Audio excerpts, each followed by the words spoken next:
Iran আৰু আমেৰিকাৰ মাজত বৰ্তমান সময়ত যুদ্ধ চলি আছে আৰু ইয়াৰ মাজতে ইৰাণ চৰকাৰৰ তৰফৰ পৰা তেওঁলোকৰ সংবাদ মাধ্যমে প্ৰকাশ কৰিছে এটা ডাঙৰ খবৰ। ফেব্ৰুৱাৰী মাহত আমেৰিকাৰ আক্ৰমণত মৃত্যু হৈছিল ইৰাণৰ সৰ্বোচ্চ নেতা আয়াতুল্লাহ খেমেনীৰ আৰু এই আয়াতুল্লাহ খেমেনীক বৰ্তমানলৈকে কবৰস্থ কৰা হোৱা নাই। ইৰাণৰ তৰফৰ পৰা প্ৰকাশ কৰা হৈছে যে জুলাই মাহত আয়াতুল্লাহ খেমেনীক কবৰস্থ কৰা হ'ব আৰু এই সমগ্ৰ প্ৰক্ৰিয়াৰ বাবে 3 দিন সময়ৰ প্ৰয়োজন হ'ব।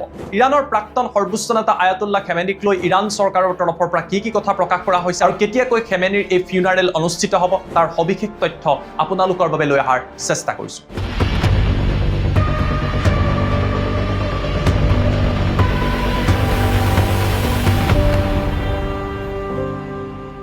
নমস্কাৰ, মই জ্যোতিদীপ বৈশ্য।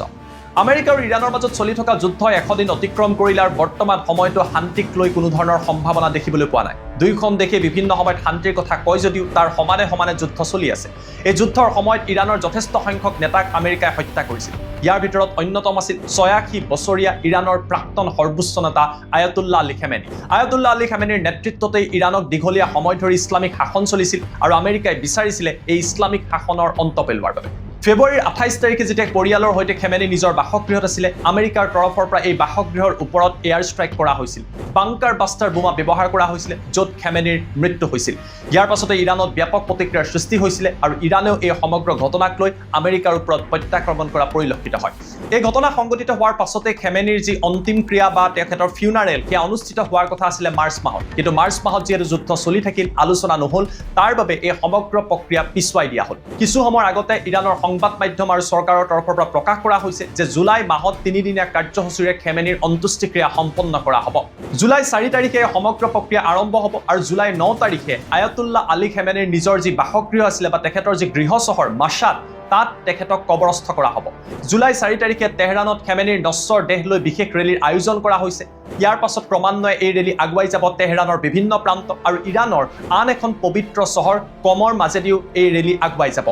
জুলাই 5 তাৰিখে ইৰাণৰ পবিত্ৰ চহৰ কমত বিশেষ তেওঁলোকে অনুষ্ঠানৰ আয়োজন কৰিছে, য'ত শ্ৰদ্ধাঞ্জলি জনাবলৈ দেশৰ বিভিন্ন প্ৰান্তৰ পৰা লাখ লাখ লোক অহাৰ সম্ভাৱনা আছে।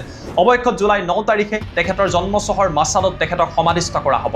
আয়াতুল্লাহ আলী খেমেনীৰ ফিউনাৰেলৰ দিন ঘোষণা কৰাৰ লগে লগে এতিয়া প্ৰশ্ন উত্থাপিত হৈছে যে আমেৰিকা আৰু ইৰাণৰ মাজত অতি শীঘ্ৰেই চুক্তি হ'ব নেকি? কিয়নো আমেৰিকা নাইবা ইজৰাইলৰ আক্ৰমণৰ পৰা ৰক্ষা কৰিবলৈ এই সিদ্ধান্ত ইৰাণ চৰকাৰে গ্ৰহণ কৰিছিল, কিয়নো যথেষ্ট সংখ্যক লোক যদি একত্ৰিত হয় তেতিয়াহ'লে শত্ৰুপক্ষৰ বাবে ইয়াক লক্ষ্য কৰি লোৱাটো অতিকৈ সহজ হয়। তেনে ক্ষেত্ৰত এতিয়া প্ৰশ্ন উত্থাপিত হৈছে যে জুলাই 4 তাৰিখৰ আগতেই আমেৰিকা আৰু ইৰাণে কোনো চুক্তিত স্বাক্ষৰ কৰিব নেকি? ইয়াৰ ফলত যুদ্ধৰ অন্ত পৰিব নেকি? যাৰ বাবে জুলাই 4 তাৰিখৰ পৰা জুলাই 9 তাৰিখৰ ভিতৰত এই সমগ্ৰ শ্ৰদ্ধাঞ্জলি অনুষ্ঠানৰ আয়োজন কৰা হৈছে। উল্লেখযোগ্য যে খেমেনীৰ মৃত্যুৰ পাছত তেখেতৰ পুত্ৰ মোস্তাফা খেমেনী এতিয়া ইৰাণৰ সুপ্ৰিম লিডাৰ বা সৰ্বোচ্চ নেতা।